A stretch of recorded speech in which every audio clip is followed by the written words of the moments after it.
Ngayon pa mga bossing ko dahil medyo nanghihina ako mga bossing. Nalalambot ako mga bossing ko dahil sa pangyari nga sa aso namin mga bossing ko na bumabalik sa akin yung si Jovelyn mga bossing ko. Lahat nahihirapang huminga. Sasalang muna kami dito sa Waki mga bossing yan. Yung mister ko nakasalang na. Ako dito, bilin ko sa kanya dito ako. Kasi dito pa mga bossing ko, lalo't masakit yung likod mo. Ito yung machine po niya mga bossing. Ito pa mga bossing ko, kuryente to, diba daddy anak? Kuryente. Tapos ito yung mga ilalagay natin yung aparato sa likod. Tapos ito sa pulso, tapos sa kamay. Yan. Ano po siya, parang nagiging lakas natin yung sa kuryente, ano? Sa kuryente. Tapos yun din po. Yun naman mga bossing yung golden na ganito na Waki mga bossing. 10 times daw. 10 times ano? High potential therapy. Yun. 10 times yung pinaka-effective niya na. Yan. Kaya dyan lagi yan nasa lang mga bossing. Eto, ano sa akin kasi sobrang sakit ang likod ko. Parang tumitibok mga bossing ko ngayong araw na ito. Yan naman, internal yan. Ang internal yan. Smart internal therapy. Lagay dyan. Binabasa mo pala yung nasa kahon. Ayan, tsaka parang kakaunti nga po yung tulog ko mga bossing ko. Kaya parang nangihina ako. Siyempre alam naman tayo pag tayo kakaunti yung tulog. Parang hindi ganun kasigla tayo mga bossing. Ayan, kanina lang katapos ko lang mag-garden. Tapos pagtapos nun, sakit-sakit na ng likod ko. Tsaka wala ako sa mood mga bossing. Kasi yun nga, nagparamdam sa akin. Tinatawag ako ni Jolene 3 beses. Ang lakas kasi maghilik nito. Ngayon, sabi, Mami, ganun lang. Biglang mulat agad yung mata ko. Kasi boses ni Jovelyn eh.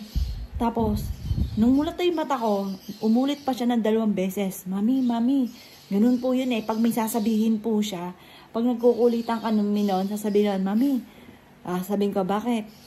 Mami, bakit nga?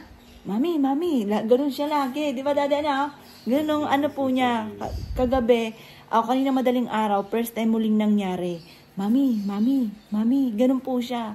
Minsan pa nga ang patakaw niya sa akin, Mami, may chichika ako sa'yo. Tapos sabihin ko, ano yun? Mamaya na, Mami.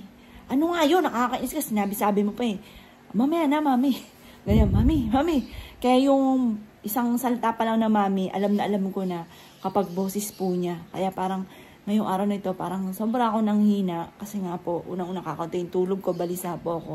Tapos yung nangyari nga din sa, yung binidyohan yung corgi po namin, nag-flashback po sa akin yung nangyari kay Joey na nahihirapan din pong huminga. Kaya parang ngayong araw na ito, parang sobrang lambot ko mga bossing.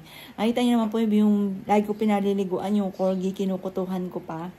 At saka napakatalino po ng asong yun.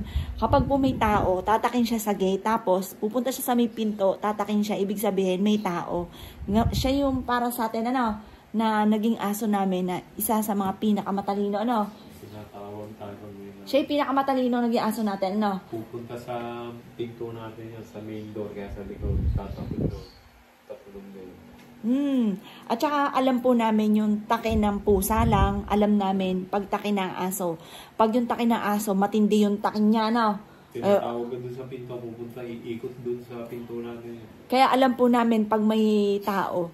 Halimbawa, ang taki niya ganito lang. Sabi ng sister ko, paano naman yun? Halimbawa, pusa. Aw, ganun lang. Parang may kalandian lang ba?